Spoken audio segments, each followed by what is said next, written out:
The influence of George Soros here in Europe is more powerful than in the United States. This is his main hunting area. Hungary is a serious and modern country that cares about its own citizens. George Soros is a well-known name and brand here in Hungary. Hungary has no desire to destroy itself. Globalism, liberalism, open borders. Soros is the man who stands for all that. He represents everything which is not good for this country. The United States should find its proper place in a new world order. Because he's Hungarian, they identify him as their enemy. There's a reason the world's creepiest NGOs hate Hungary. Family, nation, Christianity, human dignity, in the mind of the Hungarians is belonging to the same place. Are you religious? No. Do you believe in God? No.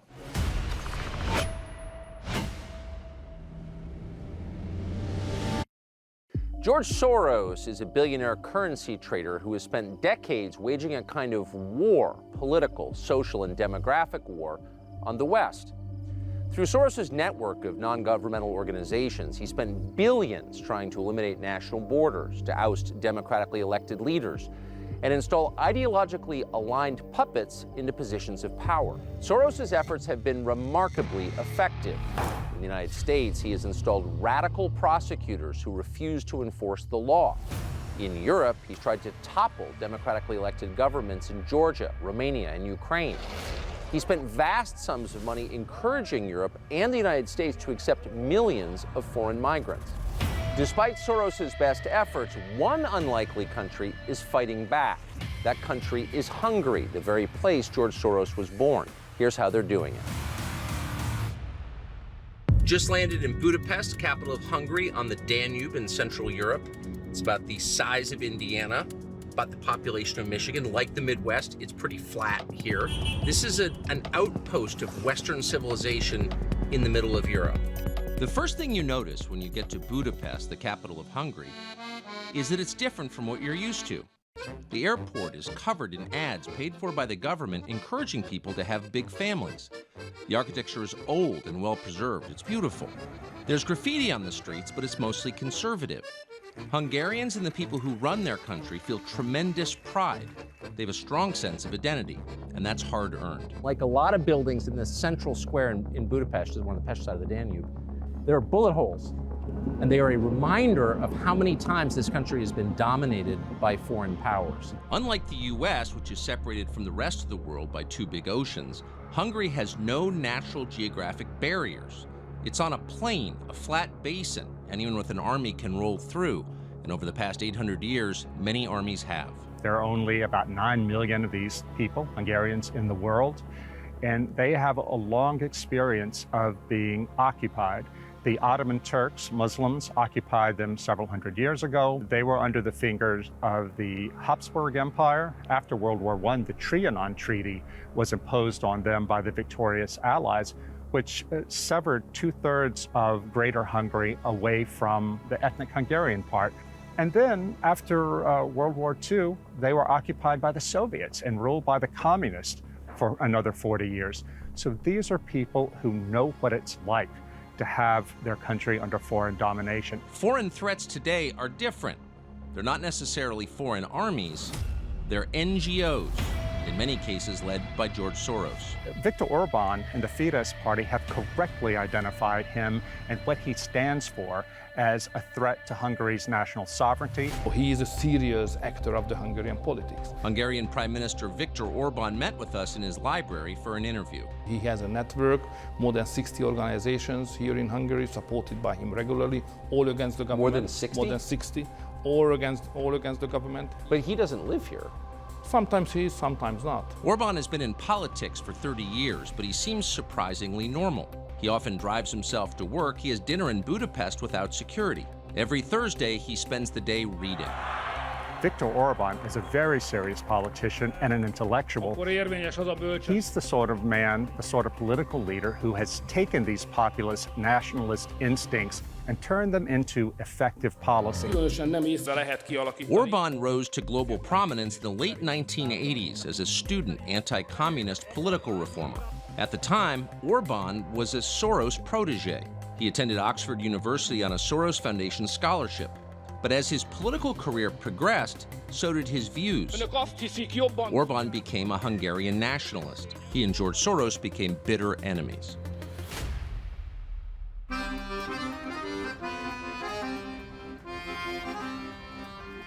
So we're in downtown Budapest, and what you see here is a sign saying, "Will George Soros attack our country again?" He is the condensed symbol of everything the Hungarian right hates. George Soros is a very talented Hungarian man anyway. But we are not only talented for good things, but we are talented for bad things as well. So he is that kind of man who did not respect the tradition of this country. He has a philosophical, ideological conviction, and they would like to force it on us to follow his track to transform our life. Unlike the threat from the Soviets or the Ottoman Empire, the threat posed by George Soros and his nonprofit organizations is much more subtle and harder to detect. Soros creates powerful storylines by laundering his political opinions through the NGOs he finances. These positions are then repeated uncritically and with high levels of aggression by media around the world. Why is everyone afraid of an 86-year-old man? So who is George Soros, and why do Republicans find him so scary? It's getting near Halloween, so I want to start by trying to scare you, okay? Ready? George Soros. Does that spook you? Some of the critiques of him are flat-out anti-Semitic. Anti-Semitic. And anti-Semitism. His Jewishness. The media dutifully push George Soros' agenda on immigration and culture, while at the same time defending him from all criticism. They claim any attack on George Soros is anti-Semitic. Soros himself is an opponent of Israel. Your prime minister has been accused of stoking anti-Semitism through the way he's dealing with George Soros. Do you regret then attacks and slurs against George Soros? He called my prime minister a maniac. He called our country a mafia state. So my question is that if he attacks us like that, with money, with media, with funding opposition or at least NGOs in the country, why shouldn't we have the right to react? It has nothing to do with his religion, nothing. Soros opposes Orban because Soros opposes nation states. It's not a coincidence that Soros's flagship NGO is called the Open Society Foundation. The best way to transform a country is to open it up to the world. In 2015, Soros got his chance to play a role in transforming the entire continent of Europe.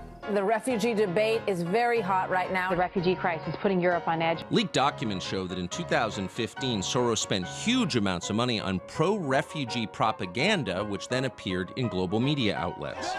Soros also lobbied European governments directly to get them to open their borders to impoverished people from around the world. And they did. Wir schaffen das. Wir schaffen das. We are proposing that Britain should resettle up to 20,000 Syrian refugees over the rest of this parliament. Migration has to be legalized.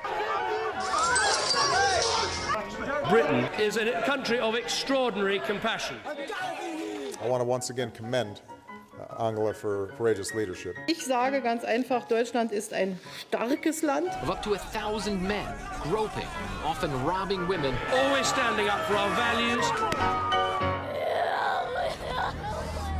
Crime and violence skyrocketed, so did rape. Overnight, Western Europe was transformed. Alone among nations, Hungary said no. Orban refused to let them stay in Hungary. We're approaching a secret military base on the outskirts of Budapest. Pest. Most European Union member states belong to an area called the Schengen Zone. They have an agreement that allows for free passage across European borders of migrants. Hungary is on the southern edge of that zone. That means it's the first country that migrants arrive at when they walk from the Middle East. In 2015, hundreds of thousands of migrants showed up at the Hungarian border. Viktor Orban had a simple solution: build a fence and enforce the country's laws. Hungary is not the richest country in the world. It's not even the richest country in Central Europe. And somehow they managed to build a border wall in about 20 minutes. Hungary began building the fence in June of 2015. By September, it was done. Illegal crossings immediately dropped to almost zero. You can see a military installation on the right side. This is where the quick reaction forces and the military personnel going out to the border. Well, they're serious about their border. No. It's not a high-tech border wall. It's a double fence with a road in the middle. But the difference is they're willing to protect it. They're not kidding. It's their border. They control it because they're a country. It's also really pretty. There we go. The other thing you notice is because they control the border, it's not filthy. I mean, this is nature and it's not been spoiled. There's not graffiti or garbage or people lying in heaps on the ground. Okay. Because the border's controlled, there's not a humanitarian disaster. Chaos creates humanitarian disaster. People suffer, they die. They expire of dehydration in the desert. They get raped by coyotes. That's not happening here. When this was not controlled, they had close to 200,000 migrants from Iraq, Afghanistan, Iran, and countries not even in Europe. Cuba, for example, fly to Serbia and then walk across. The government official described it as like a travel agency. Serbia was in effect acting as a travel agency for the world's poor. No, they're not just protecting their own interests, but the interests of the rest of the continent. Unfortunately, the leadership of the rest of the continent isn't on board because they hate themselves. For daring to defend his own country, the European Union punished Viktor Orban and Hungary. Just seeing live pictures of the buffer zone on the Hungary-Serbian border. Hungary decided to build what they call a technical obstacle. This is not requested by the European Union. The EU is currently proceeding with Article 7, which could invoke disciplinary action and the suspension of some EU membership rights. I mean, how does Hungary feel being sanctioned by the EU itself? We are not. As usual, Orban's government held the line. How many people are you now catching trying to come across your southern border? From January, 50,000 people tried to make it to reach the territory of the European Union, but all of them were stopped by the fence and the whole system. How many? Oh, all of them. You don't think any made it? No, not at all. Pretty great. 100% secure. More than 1.3 million people from nations across the globe, Africa and the Middle East, claimed asylum in Europe in 2015. Often they were coached on how to enter by Soros-funded NGOs. Yeah, I think we should put that up. Hungarian Border Patrol took us on a tour of the fence. So there was a huge debate in the United States about how to build our border wall and how high-tech should it be. This is an effective border barrier, and it's not high-tech. There are three components. The top is concertina wire, which has been manufactured for an awful long since the First World War. The second is the electrified fence, which goes up about maybe 4.5 feet. And this is the third part. These two wires, these two black wires, are motion sensors. And so when this fence moves, whether a roebuck, a deer ran into it, or a migrant from Syria is trying to climb over it, it triggers the cameras, and in the observation center, the personnel can tell whether it's a person or an animal, and if it's a person, they dispatch border guards immediately. Officers are stationed every few miles. When migrants attempt to cross, agents arrive almost immediately. While we were at the border, 2 migrants attempted to cross. So we just got word that migrants have been apprehended at the border, so we're going to go check it out. All right, so these are the migrants who were just nabbed at the border. They say they're Syrians. We know that in previous waves of migration, the majority of people have not been from Syria. They're coached by the NGOs, essentially trying to overthrow the Hungarian government and by human smugglers to claim that they're from Syria because then they can get refugee status, but we don't know where these guys are from. In a matter of moments, they were apprehended, processed, photographed, and then removed. They were escorted through a doorway back into Serbia. The message was simple. Hungary is a serious country that enforces its own laws.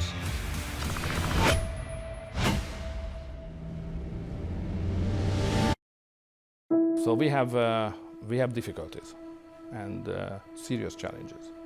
First of all, first direction we got the challenges from is migration. The second one is the natural decline of the number of our population. And the question is, what is the solution? Birth rates are declining. That's true in this country as well. It's true in Europe. The populations are literally disappearing. Most governments ignore this trend or instead import new citizens from the rest of the world. But we don't like that approach because we would not like to, after our personal life, we would not like to leave this country to the migrants. We would like to leave it to our grandchildren. Virtually alone among Western countries, Hungary has addressed the problem directly with a family policy. How to convince Hungarians to get married and have children? That's a major concern of the Orban government. They want to conserve Hungarian sovereignty And family policy is a big part of that. They know that there will be no Hungary in the future if we're not creating Hungarians right now. Katalin Novak is Hungary's family minister. It's her job to figure out how to do it. We don't think that we have to import children in order to be able to overcome our demographic difficulties, but we think that we just have to concentrate on helping our own people to be able to raise their children. Novak is a trained economist. She's also a mother of 3. The issue is very simple. Does it cost a lot of money to raise children? Yes. Do we have to support those who are raising children in a responsible manner? Yes. Our answer is yes. So we would like to enable young couples to be able to have as many children as they want to in the moment when they want to have them. As with the solution to the border crisis, the plan to increase the Hungarian birth rate is simple. Reward people who'd like to have children. So if we have a young couple and they want to raise children together, they can get a credit without an interest rate. It's quite a large amount of money. It's 10 million forints, which means like $30,000. You don't have to pay it back if you will have 3 children. And they are willing to violate free market dogmas for the sake of defending the country. So we totally write off your student loan if you have 3 children. We have a full exemption, lifelong, from personal income tax paying for mothers with at least 4 children. You also get a housing subsidy. If you want to buy a car, a 7-seater, if you have 3 children or the 3rd child is on the way, then you are eligible for this support. One morning we went to a car dealership on the outskirts of Budapest to see if the incentives were working. While we were there, we met one mother who was shopping for a new car. She going to be 4. Szóval mi azért érkeztünk ide, mert szeretnénk egy családi autót vásárolni, illetve arra váltani. Hi, I'm Mark Schiller. Nice to meet you. The salesman told us sales have skyrocketed. So before this policy came out, buying a new car for these families was not an option. Demographics are a hard thing to change. Hungary's birth rate is still not above replacement. But Novak says it will take years for family policy to yield results, and so far, every early indicator is promising. We have the highest increase in the birth rates in the whole European Union, which is 24% in the last 10 years. I have 4 kids. Sabo Balas is the mayor of Felsőr, a small town in western Hungary. My wife, who have 4 kids, he is exempt from personal income tax. We just bought a car last year before Christmas, so that was the Christmas gift from the government. For many mothers, government programs are the difference between having the family they want and not having children at all. How many kids do you have? We have 3 daughters. Have the family policies benefited your family? Absolutely.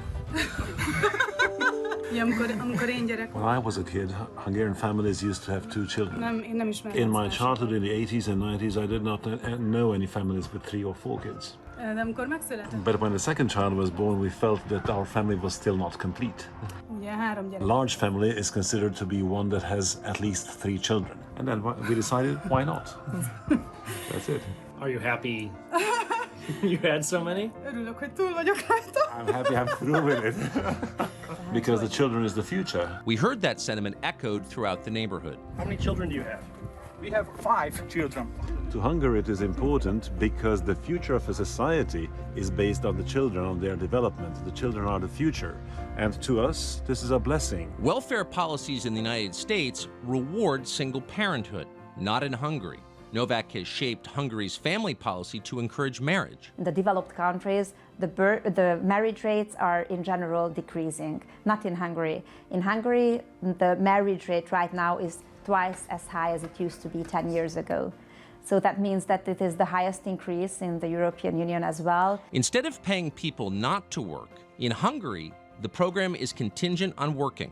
So you have to contribute yourself, you have to do your own part, but if you do so, if you work, then you will have all the potential support in order to be able to have a family, to have kids. Én nagyon aggódok Magyarország kapcsolatban, és nagyon sokat gondolok Magyarországra. The success of Hungary's border and family policies has infuriated George Soros, as well as many other Western leaders. Orban known for his autocratic practices. White, Christian, ethno-nationalist. Staunchly anti-immigrant. Viktor Orban, a right-wing authoritarian. Orban is kind of a tragic figure, authoritarian tendencies. Soros has joined forces with officials in the European Union to undermine democracy in Hungary. The Brazilian bureaucrats, they are lovers of the global approach. They don't like the national identity. They think that national identity belongs to the past. You believe you know better than Hungarians what they need. You are here today at the head of the most corrupt government, which is here in the EU. There is indeed, an obsession with Hungary. Rodrigo Ballester held senior positions in the EU's bureaucracy for 2 decades.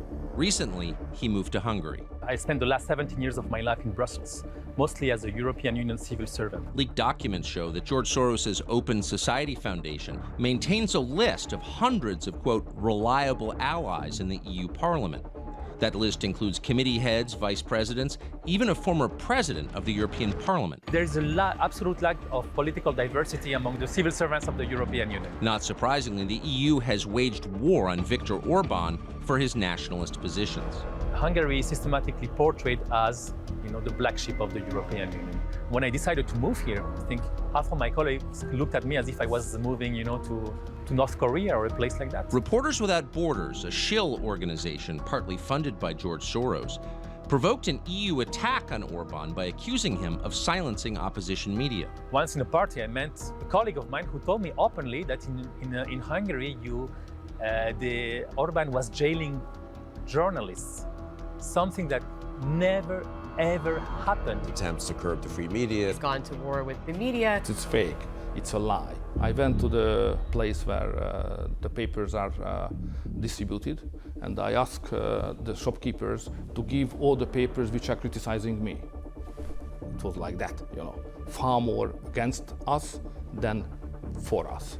So it's obvious on an everyday experience. The media is critical to the Hungarian government. Orban's party, Fidesz, has used its parliamentary supermajority to crack down on Soros-backed NGOs. In 2018, they passed something called the Stop Soros Law that made it a felony to aid or abet illegal immigration. That law infuriated the international media. There is this growing phenomenon of illiberal democracy. These measures convinced the Open Society Foundation to close its office in Budapest. Globalist organizations around the world describe the law as vicious and a, quote, calculated assault on civil society. The battle between George Soros and Viktor Orban is a contest of ideologies, and it's far from over.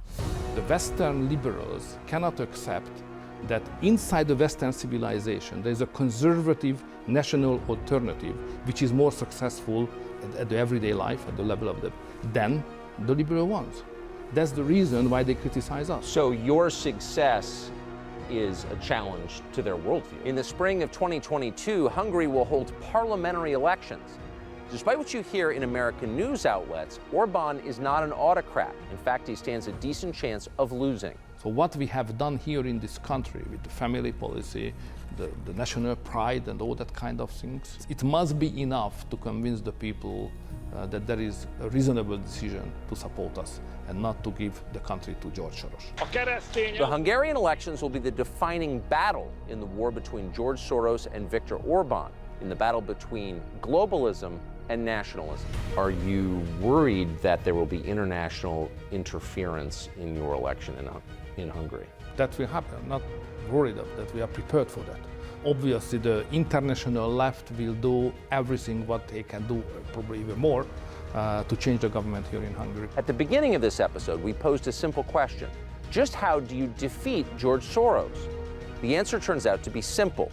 You need leaders who love your country, who care about its future and the people who live there. You need leaders who are willing to fight.